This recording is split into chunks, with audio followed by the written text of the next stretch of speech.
En este capítulo analizaremos el sistema fonológico y nos apoyaremos entre la teoría y la práctica a través de algunos ejemplos. Empezamos analizando que este sistema tiene mucho que ver con el estudio de los sonidos en nuestra lengua y comprendemos que la nuestra, como todas las lenguas, es un conjunto de sonidos que se organizan de una manera particular para expresar nuestros pensamientos.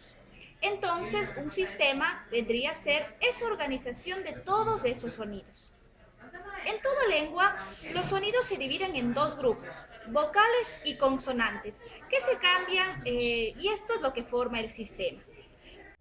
Pero ¿cómo se produce el sonido? Nosotros conocemos que el sonido sale de la boca, en donde intervienen los órganos del habla, el estómago, los pulmones, la laringe, la boca, las cavidades nasales, en sí los órganos móviles y los no móviles. El aire ingresa por la nariz, entra a los pulmones y cuando se aspira por la laringe atraviesa las cuerdas bucales que están en la garganta. Esto produce la vibración de las cuerdas. El aire pasa libremente por la boca o por la nariz, dependiendo del sonido que se quiera producir. La lengua o los labios son órganos móviles que intervienen en la formación de los sonidos. Así, cualquier sonido que sale de la boca cambia. En sí, los sonidos se producen de manera voluntaria, por lo que toda persona puede hacerlo de la manera que ellos quieran. Ahora es momento de hablar del alfabeto fonético. Este alfabeto fonético fue creado para escribir los sonidos y se compone de una gran cantidad de signos, por los cuales se transcriben los sonidos, y algunos criterios que se emplean para describirlos son dos: los labios y la posición de la lengua. En cuanto a los labios, podemos definir el estiramiento o el alargamiento de los labios, mientras en la lengua nosotros podemos encontrar varias posiciones: la posición alta, la posición baja, anterior, posterior, etc. Entonces, los sonidos pueden ser producidos con los labios, con la lengua, en posiciones diferentes. Lo que importa aquí realmente es saber diferenciar los sonidos mediante la descripción y la percepción auditiva. El siguiente subcapítulo en análisis es la descripción de los sonidos. Tanto las vocales como las consonantes salen de alguna parte de la boca. Se llama articulación. Esto es la producción de un sonido según el lugar de entonación o las partes móviles de la boca que se ponen en contacto con otras partes. Y según la articulación, los sonidos pueden ser de varios tipos: bilabiales, labiodentales, interdentales, otros. Y el segundo criterio que analiza la articulación son los oclusivos, las africadas, los fricativos, los sonidos vibrantes, etc. Esto en cuanto a la descripción de los sonidos. Los sistemas fonológicos. La escritura que representan los sonidos del habla se llama fonética y cada sonido de todo este sistema se llama alófono. Entonces, nosotros podemos diferenciar en estos siguientes ejemplos. Llama. La palabra llama. Es llama. Así, la pronunciación de las tres variantes se registra como una sola forma de escritura en diversos alófonos, o sea, en diversos sonidos. ¿Pero qué es un sistema fonológico? Este sistema fonológico es un proceso de identificación de sonidos de una lengua, producidos por la gente que habla ese mismo idioma. Hola amigos, soy Alison, soy de Colombia, nací en Cartago, Valle del Cauca, y nosotros naturalmente hablamos un poco pausado, a veces con un poquito, como se puede decir, de pereza, y alargamos algunas palabras. ¿Cuáles? Como fue, hacer, moverte, qué fue, o sea, dejamos como ese cantadito al final. Bueno, mi nombre es Juan Miamba, soy de la provincia de Tungurahua. Realmente tenemos un lenguaje muy adaptado a los serranos, porque con la R tenemos serranos, decimos cualquier palabra que entendemos que lo decimos arrastrado.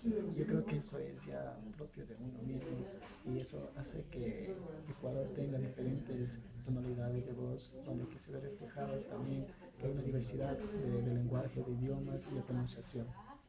Soy Jorge Campuzano, soy de la provincia de Los Ríos y nuestra manera de hablar es un poco más rápida que acá la de la sierra, con las palabras entrecortadas y un poco faltando la S al final. Palabras características ya son jugueteado, que es cuando un alimento lo utilizas con el jugo del acompañado que hayan preparado.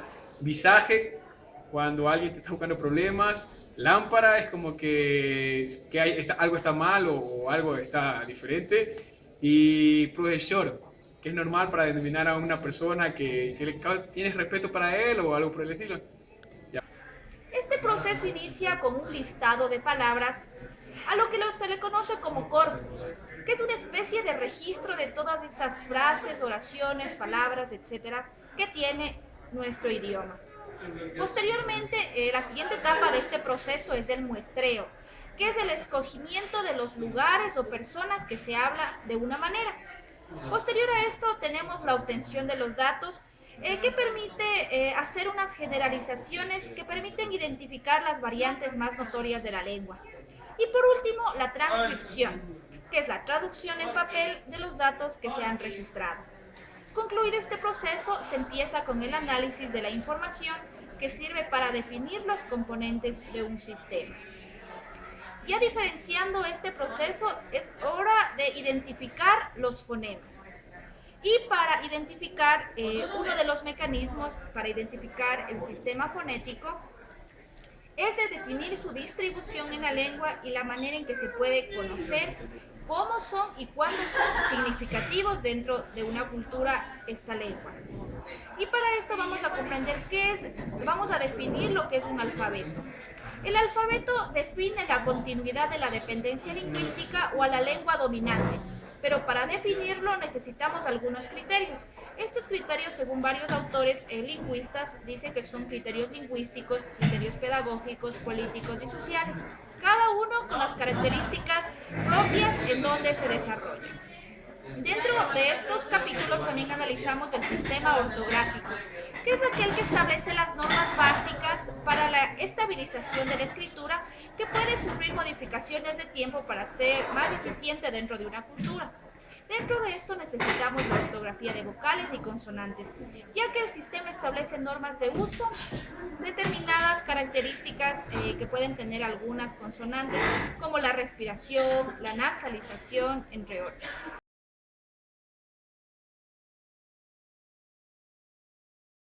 El siguiente capítulo en análisis es el sistema morfológico. Este estudia la estructura interna de las palabras para delimitar, definir y clasificar sus unidades, las clases de palabras a las que da lugar y a la formación de nuevas palabras. Dentro de esto está el morfema, que es la palabra o parte de palabra que tiene significado. También es conocida como la parte más pequeña que tiene significado, la parte más pequeña de la lengua, y nosotros vemos en el texto que tiene una amplia clasificación.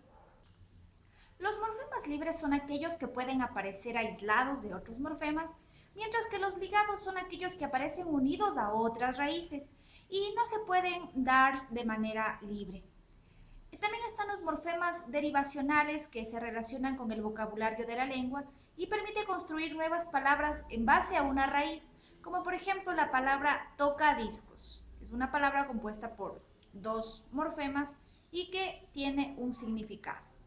Los morfemas verbales expresan categorías muy variadas de acuerdo con los esquemas del pensamiento de una cultura específica. También están los morfemas adjetivales, que son morfemas formadores de adjetivos. Por ejemplo, nosotros de la palabra bondad podemos sacar el adjetivo bondadoso. En cuanto a los morfemas funcionales, estos determinan relaciones entre las palabras que componen una estructura gramatical. Tiene que ver el papel que desempeña el morfema dentro de la estructura de la palabra. Los morfemas modificadores son aquellos que suelen producir cambios en otras palabras del contexto. Se convierten en recursos esenciales para modificar y enriquecer nuestro idioma. También se topa el alomorfo, que es la variante formal o de pronunciación de un morfema. Así, para identificar a los morfemas, la condición básica es encontrar coincidencias o similitudes de significados entre los mismos. Implica llegar al conocimiento no solo de las estructuras gramaticales, sino a los pensamientos, que es la base de todo un sistema cultural.